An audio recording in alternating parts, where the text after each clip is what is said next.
दोस्तों, एक सवाल, क्या आपने कभी किसी ऐसे इंसान को देखा है जो इतना जिद्दी हो, इतना घमंडी हो और इतना पागल हो कि वो अपने एक सपने के लिए डकैती करे, धोखा दे, झूठ बोले, मार खाए और फिर भी रुके नहीं?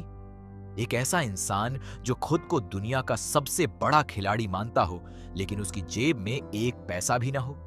तो आज की यह कहानी सुनिए। यह है 2025 की अमेरिकी फिल्म मार्टी सुप्रीम, जिसमें टिमोथे शलमे ने एक ऐसे इंसान का किरदार निभाया है जो पिंग पोंग यानी टेबल टेनिस की दुनिया में सबसे ऊपर पहुंचना चाहता है, चाहे इसके लिए उसे कुछ भी करना पड़े।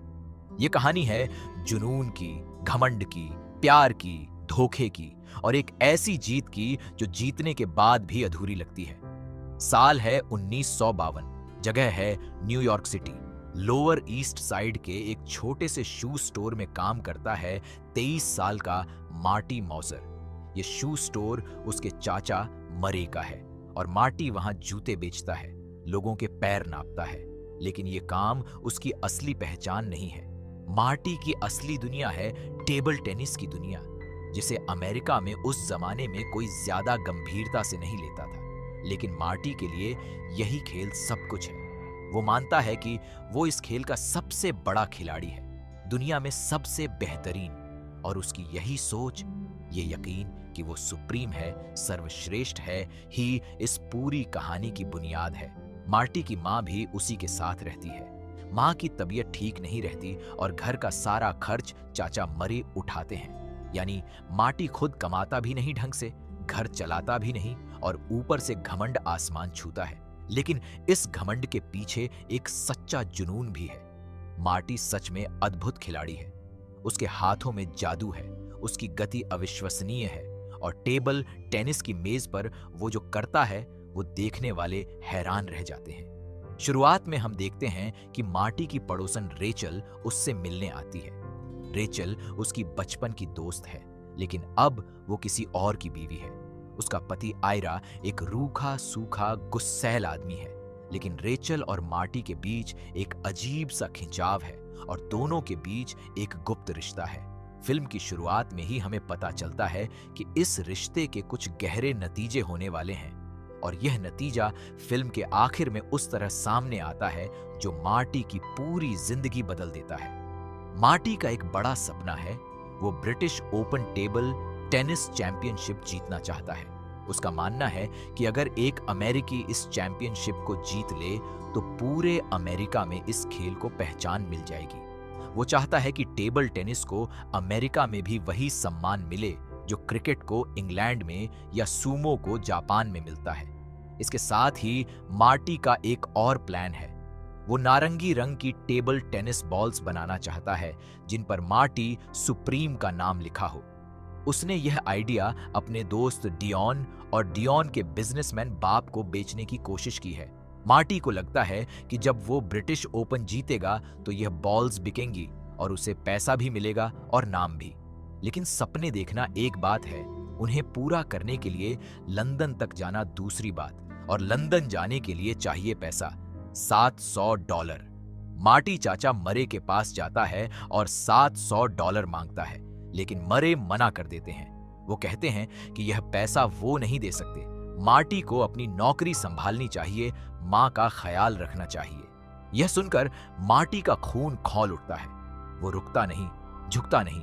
वो एक ऐसा काम करता है जो उसकी असली फितरत दिखाता है। एक रात जब दुकान बंद होने के बाद मार्टी वहां रुकता है, वो अपने साथी कर्मचारी लॉयड को बंदूक की नोक पर धमकाता है और उससे तिजोरी खुलवाकर सारे पैसे चुरा लेता है। ये चोरी नहीं, डकैती है। मार्टी ने अपने ही चाचा की दुकान लूट ली, सिर्फ इसलिए कि उसे अपने सपने के लिए पैसा चाहिए था। ये वो पल है जब दर्शक को एहसास होता है कि मार्टी कोई साधारण नायक नहीं है, वो हीरो भी नहीं है। वो एक ऐसा इंसान है जो अपने जुनून में इतना अंधा हो गया है कि उसे सही गलत की परवाह नहीं, रिश्तों की परवाह नहीं, किसी की भावनाओं की परवाह नहीं। बस एक ही चीज मायने रखती है, जीतना, सुप्रीम बनना। चुराए हुए पैसों से मार्टी लंदन पहुंचता है। लंदन में टेबल टेनिस एसोसिएशन ने खिलाड़ियों के लिए एक साधारण हॉस्टल में रहने का इंतजाम किया है। लेकिन मार्टी को यह पसंद नहीं।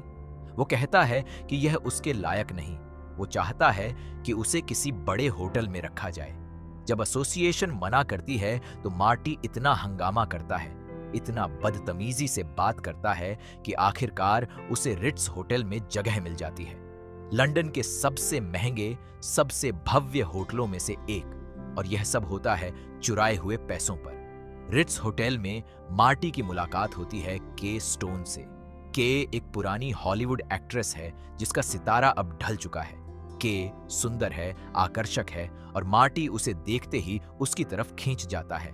के पति हैं मिल्टन रॉकवेल, एक अमीर बिजनेसमैन जिन्होंने इंक पेन्स बनाकर करोड़ों कमाए हैं। मिल्टन एक ताकतवर आदमी है जो जानता है कि दुनिया कैसे चलती है।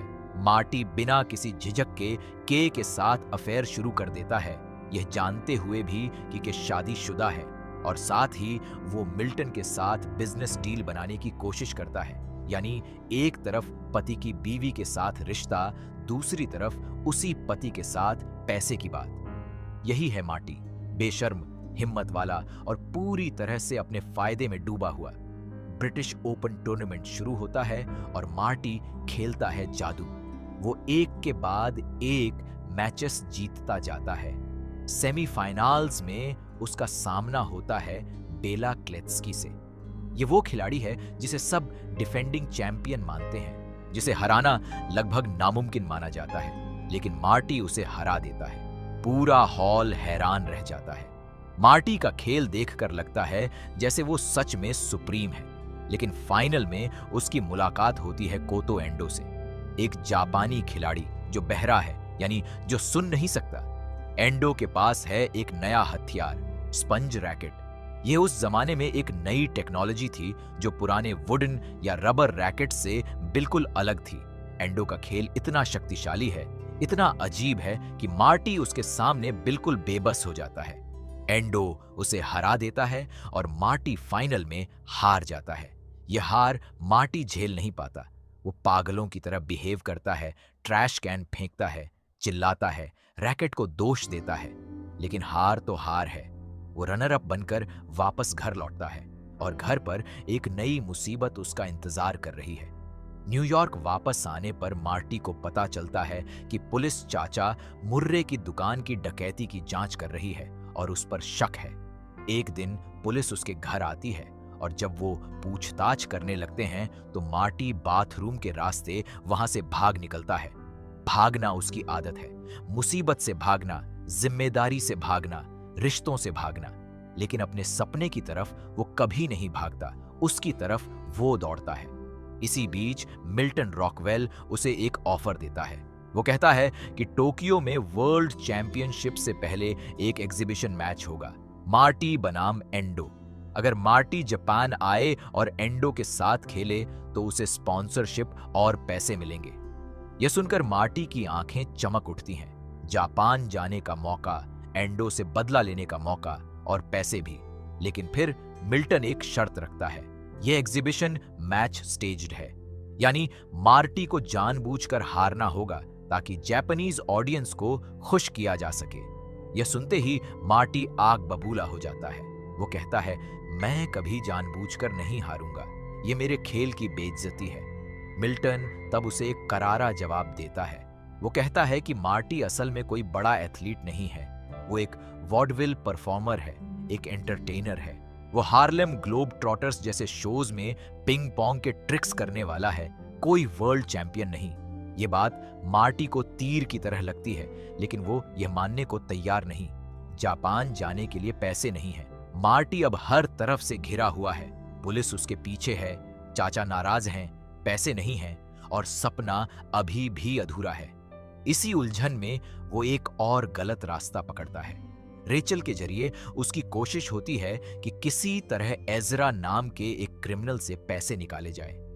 रेचल इस प्लान में फंस जाती है और एक दिन एजरा के गुर्गे रेचल को किडनैप कर लेते हैं।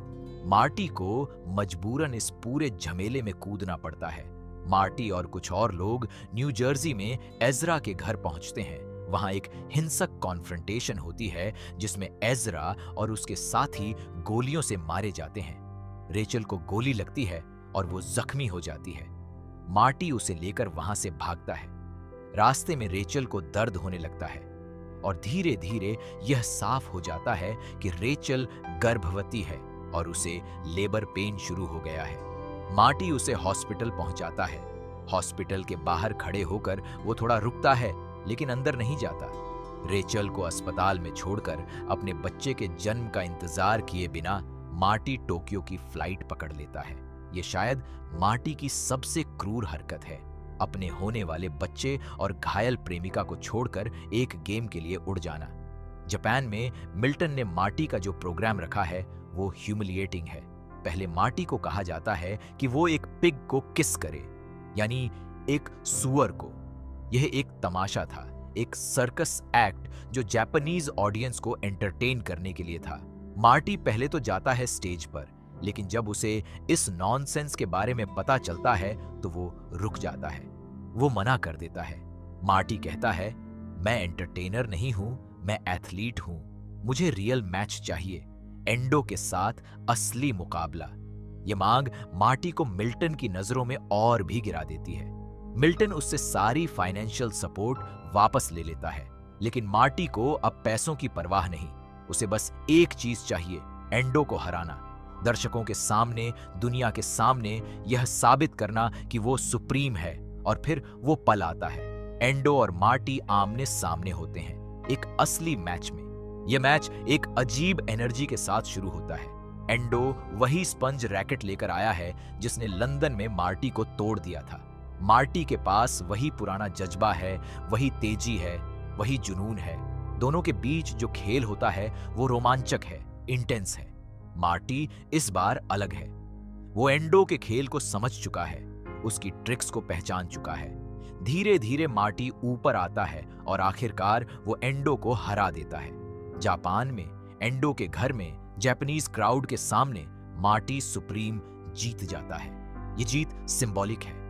ये सिर्फ एक टेबल टेनिस मैच की जीत नहीं है, ये उस आदमी की जीत है जिसे किसी ने सीरियस नहीं लिया, जिसे कभी सपोर्ट नहीं मिला, जिसे सिस्टम ने रिजेक्ट किया।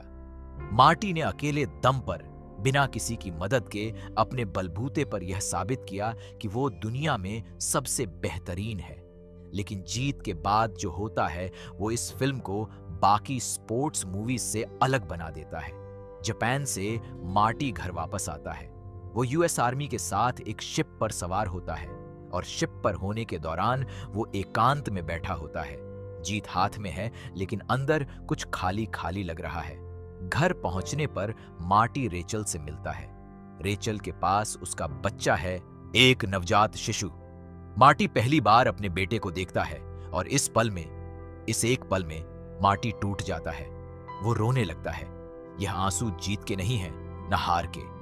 यह आंसू हैं उस एहसास के कि उसने क्या क्या खो दिया अपने जुनून की भागदौड़ में। एक माँ जिसकी देखभाल उसने नहीं की, एक चाचा जिसका पैसा उसने चुराया, एक औरत जिसे उसने घायल हालत में अकेला छोड़ दिया, और एक बच्चे का जन्म जो उसने मिस किया। वो सुप्रीम बन गया टेबल टेनिस की दुनिया में, लेकिन इंसान के तौर पर वो बहुत पीछे रह गया। फिल्म का यह अंत दिल में बहुत गहरी बात छोड़ जाता है। मार्टी सुप्रीम एक ऐसे इंसान की कहानी है जो अपने अंदर की आग को कभी बुझाने नहीं देता, लेकिन यही आग उसकी सबसे बड़ी ताकत भी है और सबसे बड़ी कमजोरी भी। वो खुद को सुप्रीम मानता था और शायद टेबल टेनिस की मेज पर वो था भी, लेकिन जिंदगी की मेज पर वो हर रिश्ते को गंवा रहा था। डायरेक्टर जॉश सफदी ने इस कहानी को 1950 के दशक में सेट किया, लेकिन यह कहानी आज के किसी भी एम्बिशियस, सेल्फ ऑब्सेस्ड, हर हाल में जीतने की जिद रखने वाले इंसान की कहानी है। तिमोथी शलमे ने इस किरदार में खुद को इतना डुबोया कि उन्होंने अपनी आंखों की रोशनी थोड़ी कमजोर होने दी, एक्सेंट प्रैक्टिस किया और टेबल टेनिस में महीनों ट्रेनिंग ली। उनकी परफॉर्मेंस ने गोल्डन ग्लोब और क्रिटिक्स चॉइस अवार्ड जीता। ग्विनेथ पाल्ट्रो ने के का किरदार निभाया, ओडेसा आजियन ने रेचल को जिंदगी दी, और केविन ओलेरी जो शार्क टैंक के लिए मशहूर हैं, उन्होंने मिल्टन का किरदार निभाया। ये फिल्म सिर्फ पिंग पोंग के बारे में नहीं है, ये उस अमेरिकन ड्रीम के बारे में है जिसकी खोज में लोग हर हद पार कर जाते हैं। यह उस इंसानी कमजोरी के बारे में है जो जीत को ही सब कुछ मान लेती है और रास्ते में बिखरे हुए रिश्तों की परवाह नहीं करती। और यह उस क्षण के बारे में है जब एक घमंडी स्वार्थी इंसान पहली बार खुद को सच में देखता है और रोता है। तो दोस्तों, ये थी मार्टी सुप्रीम की पूरी कहानी। अगर आपको यह कहानी पसंद आई तो वीडियो को लाइक करें और हमारे चैनल को सब्सक्राइब करें।